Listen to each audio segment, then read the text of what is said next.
Carnegie Classifications are an enduring institution in higher education, but they're about to undergo a facelift that could be dramatic. Hello, and welcome to The Key, Inside Higher Ed's news and analysis podcast. I'm Doug Letterman, editor and co-founder of Inside Higher Ed and The Key's host. Thanks for joining us. In today's discussion, we'll explore the recent news that the Carnegie Foundation for the Advancement of Teaching, which created the main system we use to differentiate among types of colleges and universities about 50 years ago, had chosen the American Council on Education, the largest and most diverse association of college presidents, to remake and run the classifications going forward.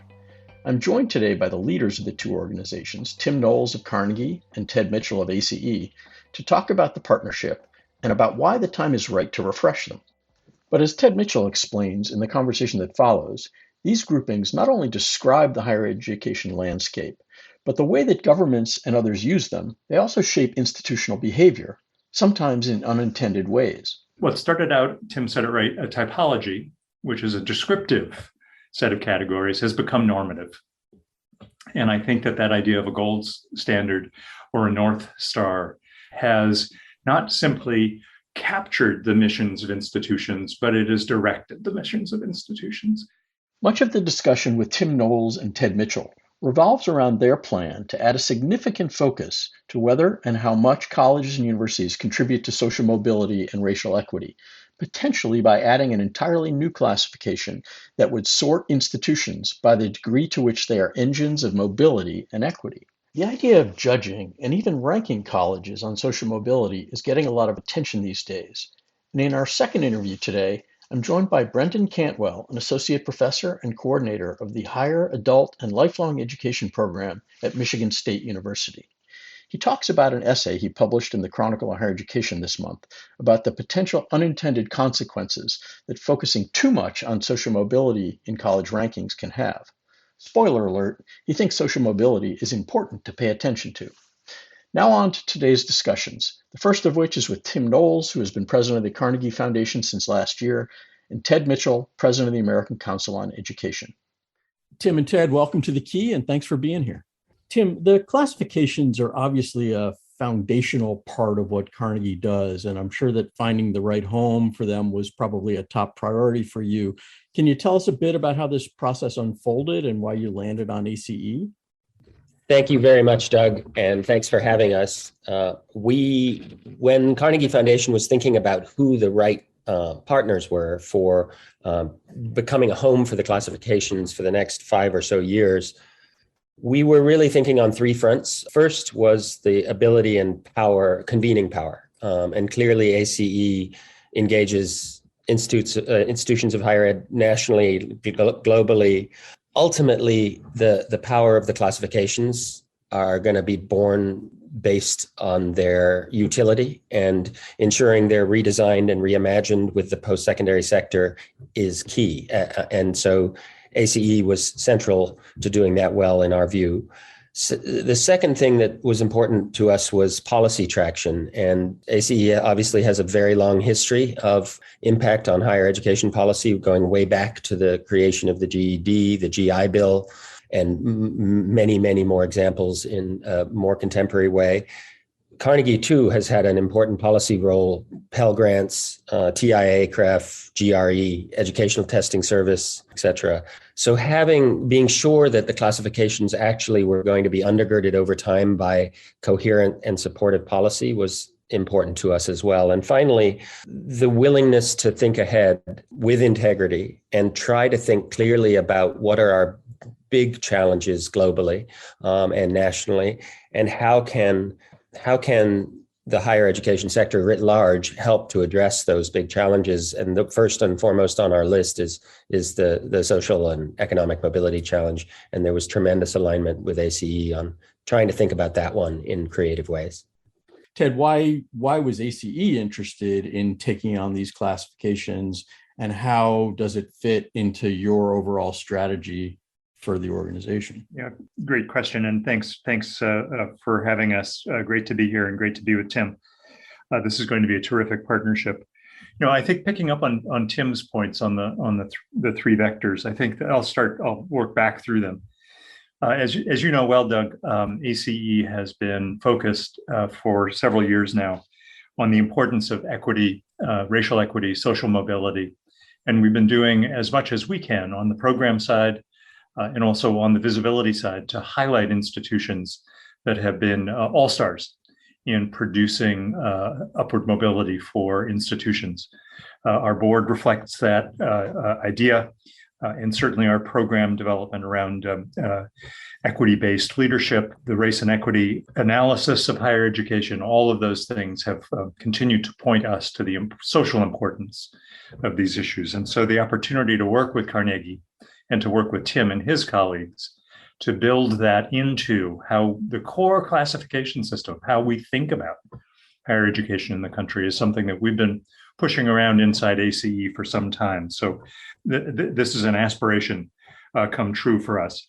Second, I think on the policy side, Tim is right and generous.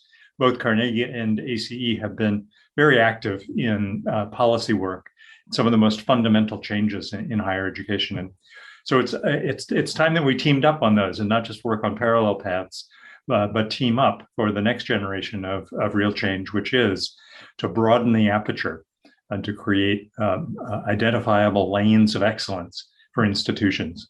And that's where I'll end. As you know well, and as the field knows, ACE is the only association that represents all institutions, 2-year, 4-year, public and private.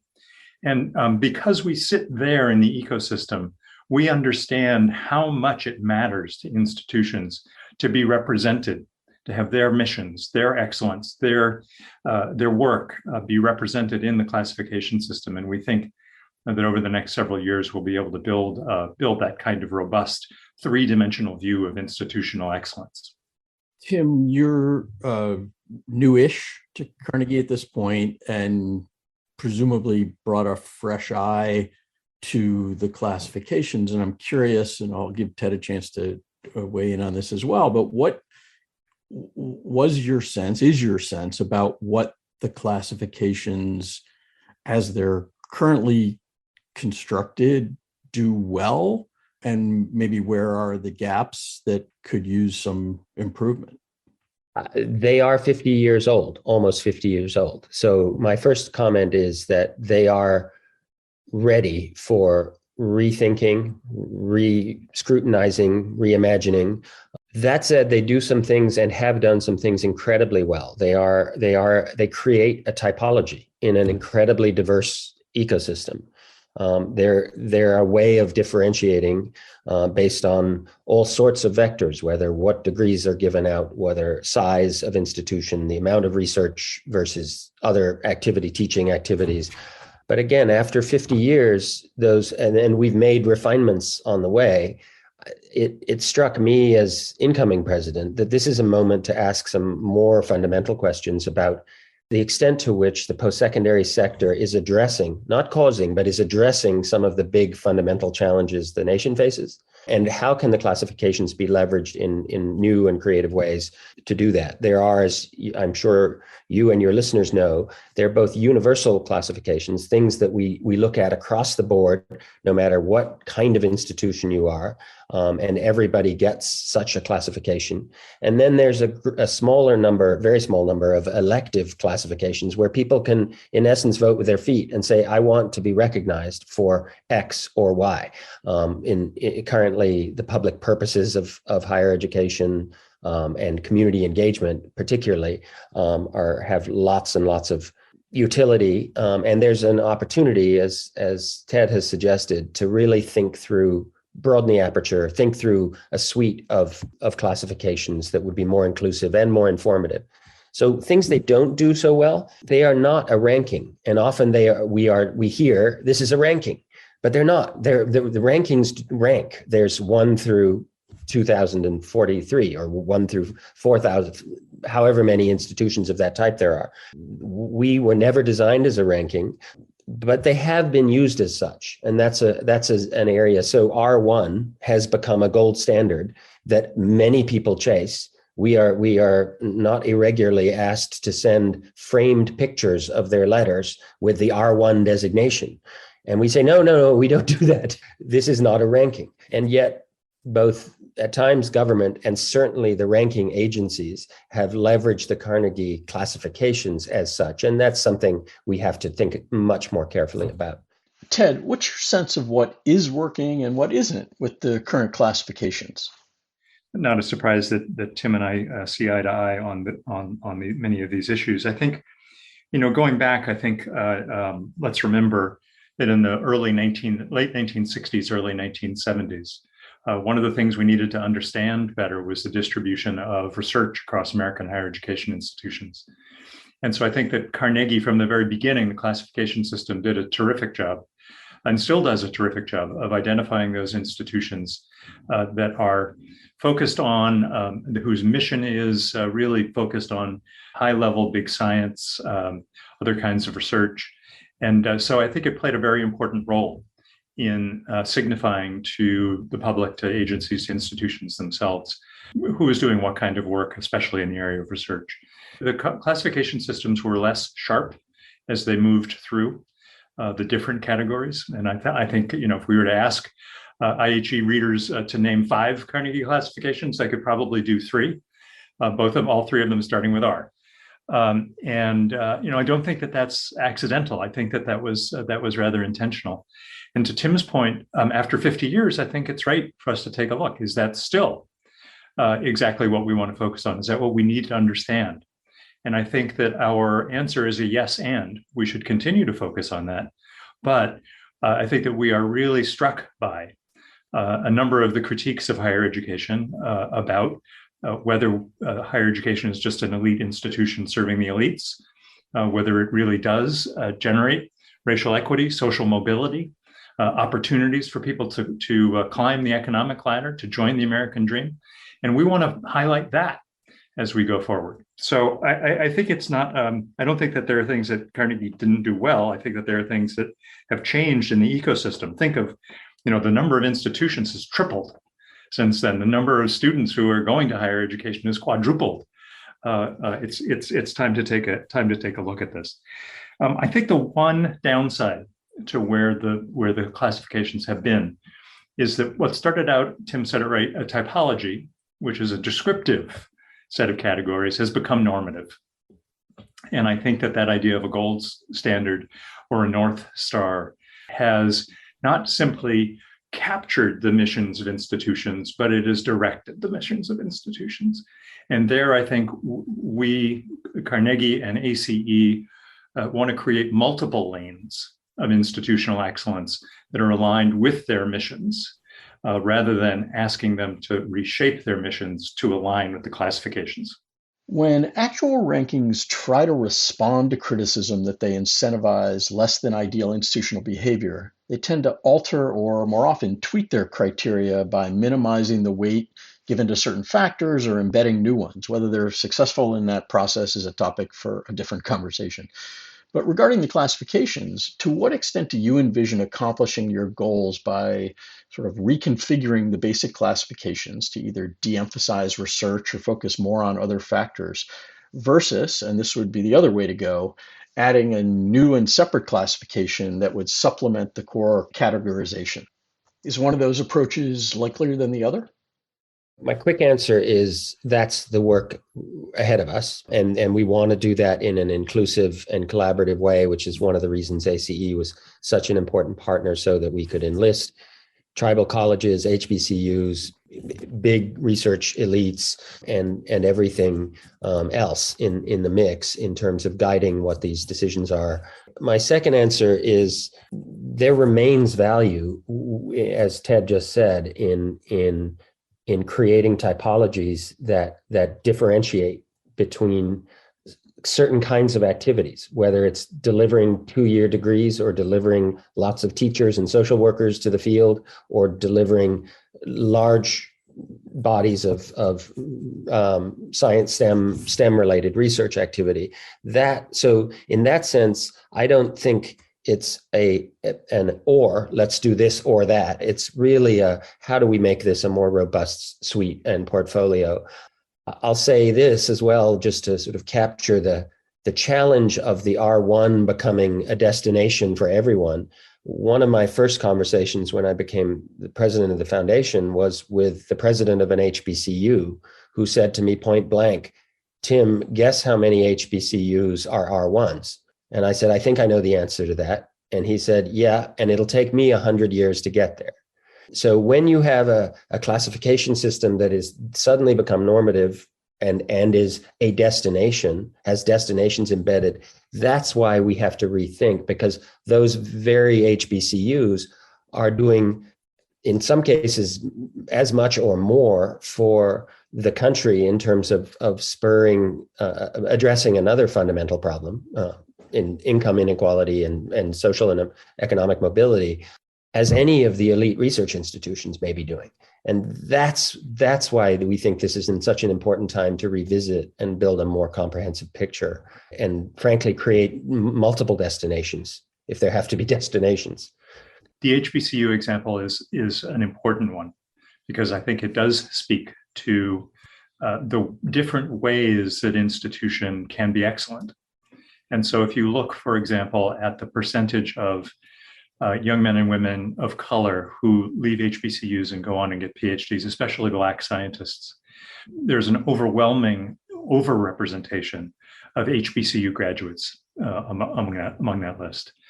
And yet the classification system doesn't have a way yet of rewarding that. Similarly, among regional comprehensive institutions, there are social mobility rates that are far greater than there are in many of the flagship research universities. That's not to deny the importance of the flagship research universities as engines of social mobility. But where do those regional comprehensives get to point and get to get their letters framed? And I think that what we're after here is, again, not to diminish the role of America's great research universities. It is a part of what makes our education system great. But you know this, the sort of the first sentence that I learned when I came to ACE was the greatness of American higher education lies in its diversity. That is true. And we want to recognize that diversity for the social impact that it has. Let's focus on social mobility and contribution to equity for a minute. Recognizing that this is a work in progress, is there a decision that is going to have to be made about whether to incorporate those factors through a new separate classification of some kind rather than through a revision of the core one we're all familiar with? The quick answer is the one that Tim gave a moment ago. That is the work. And so there will be decisions, and that'll be an important one about whether these become factors in the basic classification system. And I want to distinguish between basic, which is what we got, and then universal, which is a bit of a broader category. Right now, Doug, we do see the creation of a differentiated set of indicators around racial equity and social mobility. We don't know if that's how it will end up. Even if it is an independent categorization within the universal classification, we know that we have to work internally to make sure that that is coherent, that it is responsible, and that it reflects the kind of nuance that we start with. So we think we need to build it, and then we'll decide whether it's independent, whether it is an augmentation to the basic or not. The other thing I want to go back to is Tim mentioned the elective classifications. We think that there's a lot of opportunity for institutions to show the diversity of their missions and their impact as we expand, as we solidify the electives and expand those electives to include things like tribal serving institutions, to think about sustainability, for example, things that institutions do that are important and impactful that we haven't yet built into the typology. Tim, why are racial equity and social mobility so essential to build into the classifications at this particular moment in whatever way you ultimately decide to go? I'll just point to two pieces of research. One is Raj Chetty's work on economic mobility since 1940, which basically paints an incredibly stark picture of decreasing mobility over the last 50 years. And though he hasn't yet updated it for this current generation, there's every expectation that economic mobility is really going backwards in this country. The other piece of research, less well heralded, but equally important, perhaps more so, is work done by the Federal Reserve, Duke, and economists at the New School, which looked at net income of families by race. And on average, the net worth of a white family was $247,000. On average, the economic net worth of a Puerto Rican family was $3,020. And on average, the number for a Black family was $8. When income inequality is so skewed, it's, again, this is not pointing fingers at the post-secondary sector, at higher education. This isn't saying higher education is the reason for that. However, higher education is an instrumental variable in addressing that. And that's why to elevate social and economic mobility, in my view, in a much more serious way, if we want to get ahead of a problem that is instrumental not just to the nation's economy, but to the democracy. One quick follow-up to that. I think it was in your bio on the Carnegie site, talks about Carnegie as desiring one of its key missions as being an engine for equity. And I'm curious, do you think that the classifications, as they've been constructed and as they've been operating in this increasingly, outdated or 50-year-old way, have they contributed as a positive for an engine of equity, or have they been in any way part of something that impedes it or that doesn't drive it? I think the answer is both. I think when you have a situation where R1 institutions are told or invited by the federal government to apply for $300 or $400 million grants, and those opportunities aren't available to R2s or any of the other classifications, they're really just for R1s, then you build in the potential for significant inequity into the very system, right? Because how do I become an R1? I become an R1 by having resources, by having X number of degrees, X number of research dollars, this kind of student-teacher ratios. And so then because I have resources, I then am eligible to have more, that is worth interrogating in a serious way. And when you have institutions that are doing really elegant work in terms of propelling young people, whether state systems or private institutions, and the propulsion is a fundamental value, like actually being able to move from one quintile to the next in terms of your economic status, then I think you could argue that classifications have helped to reinforce some of the stasis. We do a lot of work with presidents and with new presidents in particular. And one of the interesting things is and a little bit disturbing, is to hear a new president stand up before the alumni and say, my goal is that within 10 years or 5 years, or pick a number, we will be an R1 institution, without actually asking the question why, or asking the question, what are we doing that would be equally valuable to society? And so I think the normative aspect of this is, as Tim says, contributing to stasis. It's contributing to the maldistribution of resources across institutions of higher education, whether they're federal research dollars or philanthropic dollars. And again, we're trying to create a suite of classifications that allow excellence to emerge around the kind of throughput that Tim is talking about. He talked about the really stark and really negative data around income distribution and around family wealth. And on the other side, I think the hope in this is that we see the countervailing information and the countervailing research from Tony Carnevale and his colleagues at Georgetown. We see it from a number of researchers across the landscape, that higher education does matter. And achieving a bachelor's degree does matter in terms of individual economic and social mobility, and in terms of intergenerational mobility. We think both are terrifically important. And so focusing on those in this moment in our history, we think is going to be a way to increase the attention on and the importance of building ladders of social mobility within and across institutions. Ted, is there any tension created by a membership organization that does lobbying like ACE in taking on this job of revising and essentially, helping to sort of run these classifications?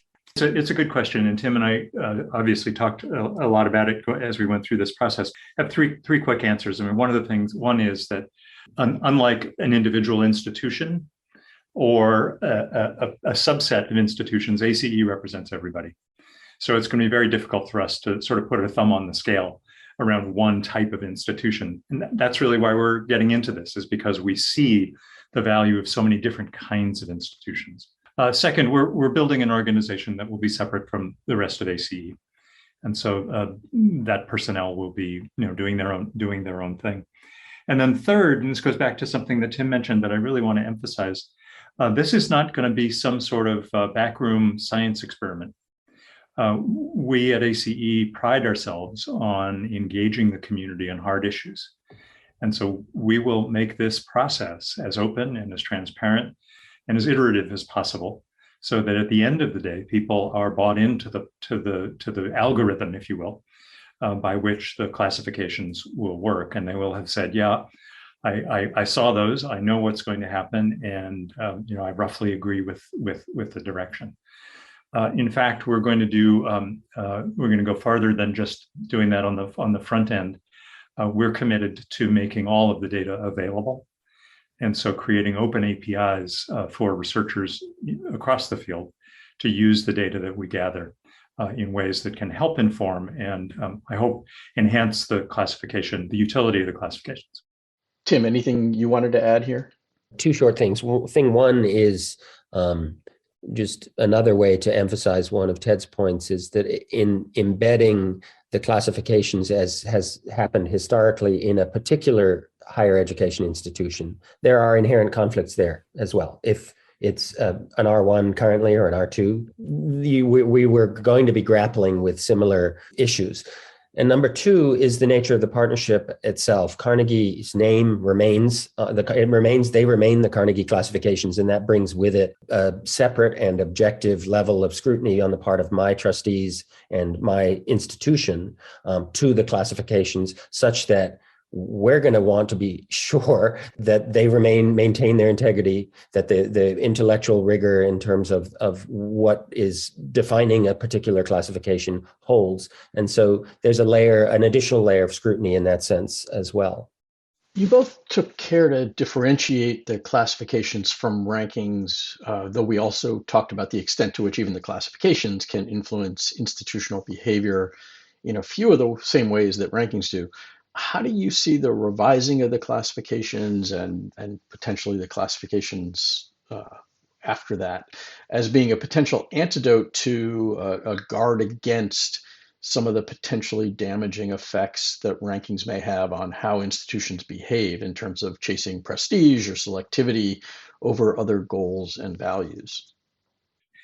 One of the things we don't want to build is another 50-year classification system. Instead, we want to build a classification system that is much more malleable, that learns from the work and learns from the response of the field and changes as a result of that. We haven't talked about it, but one of our hopes is that as we develop these new classification rubrics, we are able to help the field understand what it takes to improve in them, how to be the best engine of social mobility, how to be the best sustainable institution. And so we hope that the normativity becomes, as one of Tim's colleagues calls it, intentional normativity, that we look for ways to help people improve around that pinnacle of excellence that they want to achieve. It's another great question, Doug. It's probably a human compunction, and it's certainly an American compunction to rank things. We just love this. We have an appetite for it. And I think in some ways the classifications, like just as we have appetites for things that aren't healthy for us, we need countervailing forces.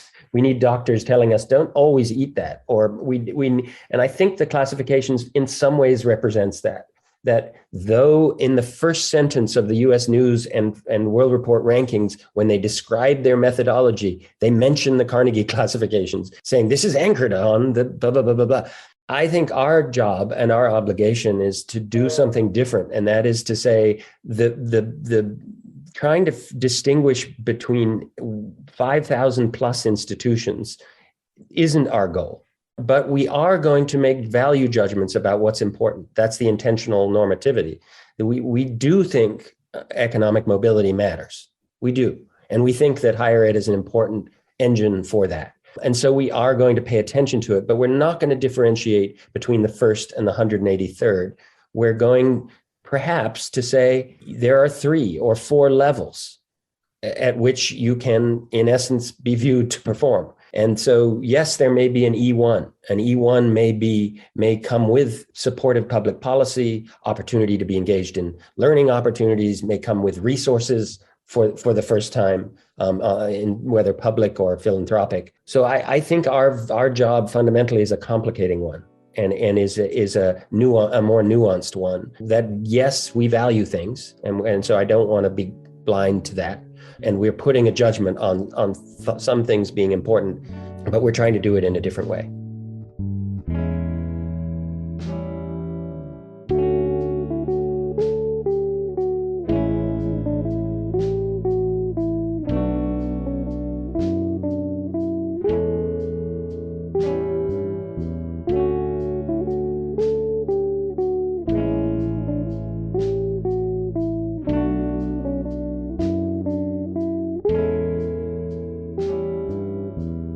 Our second interview today is with Brendan Cantwell, who is an associate professor of higher education at Michigan State.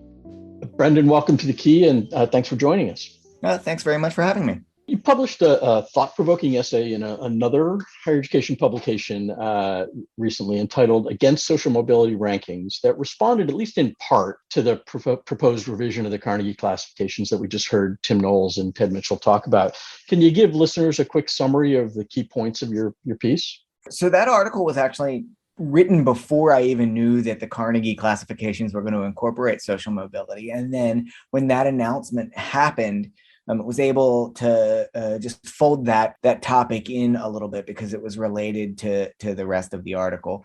But the article itself was a response to the growing trend in higher education policy and advocacy world and the public conversation to shift the conversation away from exclusion, highly selective universities, to give much more attention to those institutions that are serving students broadly and that are doing quite a lot of good and important work in terms of social mobility and providing gateways to new opportunities for students who otherwise wouldn't have them. And on the whole, I, like many people in the sector, are very pleased with this shift in the conversation and think that it is productive and right and orienting policy with the values that many of us have. But the catch is that I think that there can be too much of a good thing. And where I became concerned with the direction of the conversation is with this new development of providing rankings for social mobility. And the reason that I'm concerned about that is not because I think social mobility is bad or we shouldn't have data about social mobility. I think social mobility is good and we should have data about it.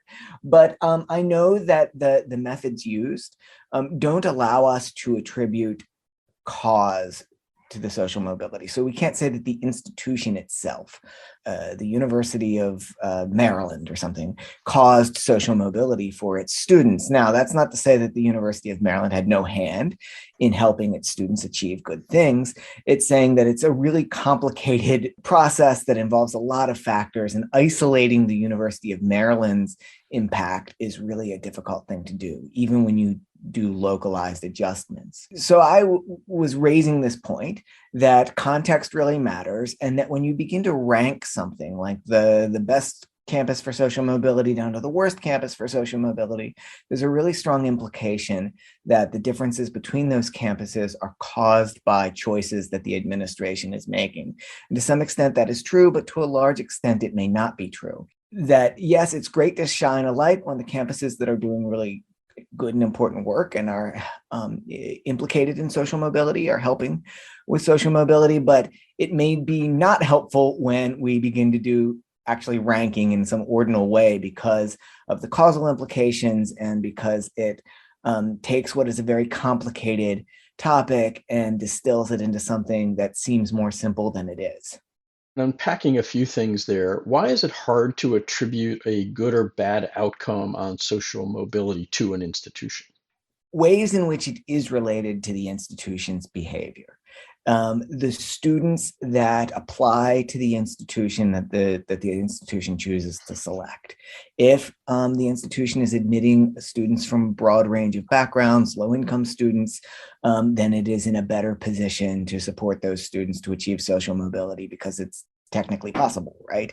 Upward social mobility, anyway. That's in the institution's control.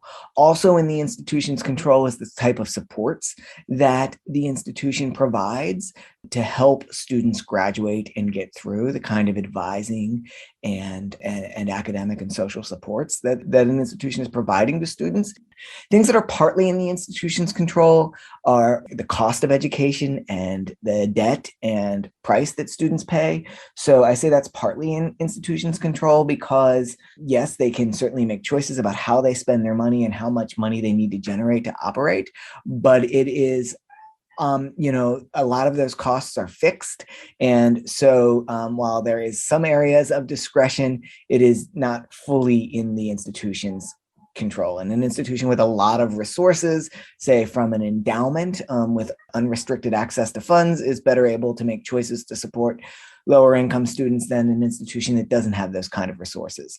An institution that benefits from a state that provides a generous public subsidy is better able to control those prices and the costs associated with participating in higher education than an institution that doesn't. And then things that are really out of the institution's control are the types of jobs available in the communities where it's located, in the communities where their students live and make families after they graduate. So places where there are lots of jobs and lots of high-paying jobs, you can see more social mobility because those opportunities are just available for students to take advantage of once they graduate, and especially if they're able to earn a degree. I'll also say that the extent to which these measures can get sophisticated is really sort of endless. You notice that a lot of campuses that do the best on social mobility indexes are in New York and Los Angeles. And making $100,000 in New York City is different than making $100,000 here in East Lansing, Michigan. And so you can also think, if we're talking about the national distribution of incomes and position on the sort of economic scale, that tells us one thing, but what that reality is for somebody who's living with that salary is another thing. And so that's also out of the control of the college, right? The cost of living at where it's located. Carnegie classifications are not a ranking. We just heard Tim and Ted talk very much about that. So some of the critiques or worries that you have don't apply as much, but the classifications do drive institutional behavior in some ways that rankings do, in part because some people use them not exactly as a ranking, but pretty close. I mean, the pursuit to be an R1 does lead some institutions to focus on research and potentially to be more selective in admissions, et cetera, et cetera. And in fact, as we just heard, the reasons why the folks who are now going to be responsible for Carnegie's classifications want to include some assessment of social mobility is as a counterweight to what they recognize as it's probably still valid, but not fully inclusive way of judging institutions. I'm curious kind of how you look at that, a potential use of social mobility. Do you still see ways in which that could be problematic? I am taking the sort of wait and see approach with Carnegie because we don't know yet how social mobility will be measured or how this classification will work. I think that it in some ways helps to remedy one of the issues with the Carnegie classifications, which is basically they actually have pretty finite and fine-grained distinctions in there. But when you look at the bigger categories that everybody sort of uses and knows, while they're telling the truth they often provide not enough information. And so my employer, Michigan State University, is in the same basic, R1 category as Stanford. And Michigan State and Stanford are really different places. And there are some ways in which Michigan State and Stanford are directly in the same category or activity, right? We may, Michigan State and Stanford may occasionally compete for the same faculty members. Stanford usually wins. Michigan State and Stanford definitely compete for the same federal research grants that are available, right? And so in that sense, it makes some sense. But Michigan State University and Stanford are not really in the same undergraduate student market.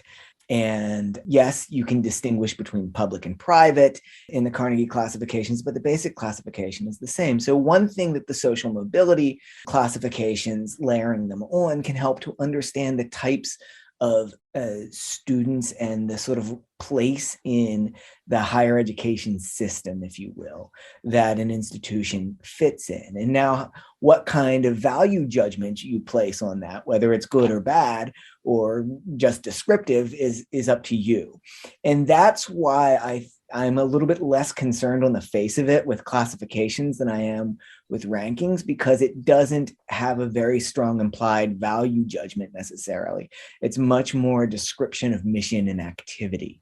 And of course, we as individuals, as policymakers, as journalists or thinkers about the sector, we have values and value judgments, and those are okay to bring into these conversations. But the classification itself is a little bit less loaded, if you will. When the classifications started, they were devised sort of in parallel with the federal data collection system of IPEDS, right? And it was a way for people inside of higher education, for policymakers to make sense of, to form some common understandings of what this expansive landscape of higher education in the United States was doing.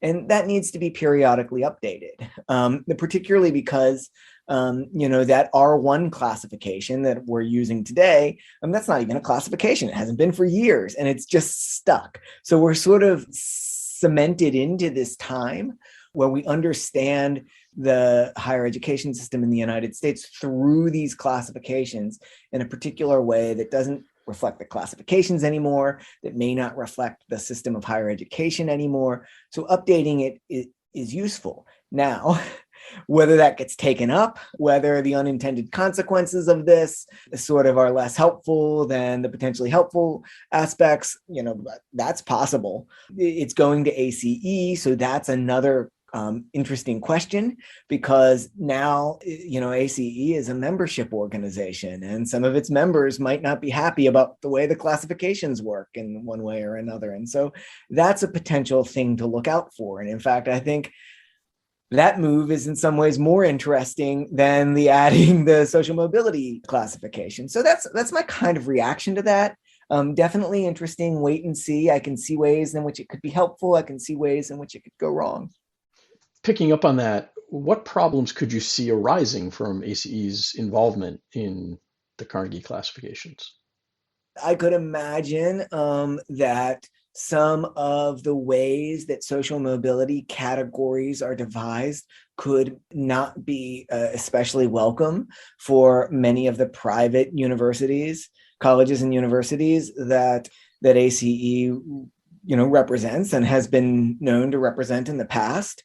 So there would be a sort of potential tension between doing what is essentially right for those members and doing a social mobility classification in a way that makes sense to researchers and accountability folks. But the other thing that I'll say, trying to think about this sort of the whole picture of it, is it definitely indicates some movement in a shift in higher education generally and among institutions that are recognizing that this is something that they need to pay attention to. Bringing Carnegie to ACE and at the same time adding the social mobility classification is a suggestion that the sector as a whole recognizes that serving students and participating in activities that lead to greater social equity is important. Interestingly, you described the early reasons for the classifications, and they weren't meant to be sort of values based. And as you said, that has happened nonetheless. This decision, this shift, while it is certainly focused on providing more information and doing more classifying, it does reflect a little bit of a shift in values. So it's sort of almost an acknowledgement that these things do reflect values in some way that is different from what they were originally intended. Yeah, and I'll walk it back a little bit to say, of course, there were values in the original rankings. I don't mean to say that they weren't values based, but those values were based on trying to make sense of the higher education system based on how people understood it at that time and the thoughts about what it ought to be doing, right? Totally, and there was a lot of emphasis at that point with balancing expanding access with maintaining the sort of intensity of research and excellence, right? And it worked its way into the field of understanding excellence and equity, or excellence and access, as tensions to be balanced. And I think that there is a shift in the conceptualization of that from not excellence and equity or excellence and access, however you want to think about it, as intention, but as one way to be excellent is through equity, is through access. And definitely that shift is reflected in this emphasis on social mobility in general, which is, again, one of the reasons I think that this is a useful development. Thanks to Brendan Cantwell for that trenchant analysis of the pros and cons of trying to judge institutions by their contributions to social mobility and equity, and to Ted Mitchell and Tim Knowles for their candid assessment of the hard work in front of them in bringing the Carnegie classifications up to date. This will be an interesting process to watch, and it's almost certain to trigger the discussion that Brendan talked about over the potential tension between excellence, access, and equity, which is likely to be intense at a time when every discussion seems to turn into a debate. We'll keep an eye on this as it unfolds and suspect we'll return to it down the road. That's all for this week's episode. Before we wrap, please remember to subscribe to The Key on your favorite podcast platform, and don't hesitate to reach out to me via email, Twitter, LinkedIn, or any other mode of communication about topics you'd like to see us explore in future episodes. I'll be back next week. Until then, stay well and stay safe.